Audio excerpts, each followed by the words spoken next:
Haunting portrait mystery unveiled. When I accepted the job at the museum, I thought it was my dream come true. I was thrilled to be surrounded by centuries of art and history, but there was one painting that always caught my eye, and not in a good way. It was a portrait of a woman with piercing eyes that seemed to follow me. At first, I dismissed it as a trick of the light or my imagination, but then I began to notice something truly unsettling.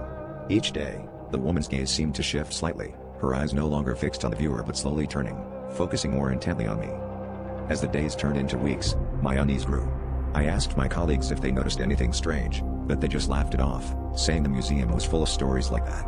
Determined to prove myself wrong, I started taking photos of the painting every night before leaving. By the end of the first week, the evidence was undeniable. The woman's head had tilted ever so slightly, and her eyes were now unmistakably locked onto where I usually stood. I tried to rationalize it, telling myself it was just an old painting settling in its frame, but deep down, I knew there was more to it. I decided to confront the painting one evening after closing time. With the gallery empty and dimly lit, I stood before the portrait, my heart pounding. "What do you want?" I whispered, feeling foolish yet compelled to seek an answer. As if in response, the room grew colder, and a soft, almost imperceptible rustling filled the air. I turned to leave, but the sound followed me, growing louder, like the rustling of fabric or the whisper of 1,000 voices echoing off the walls.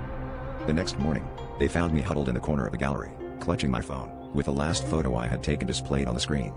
The woman's face had completely turned, her expression now one of triumph, her eyes gleaming with a sinister life of their own. No one could explain the phenomenon, and the museum remains open, the painting still hanging in its place.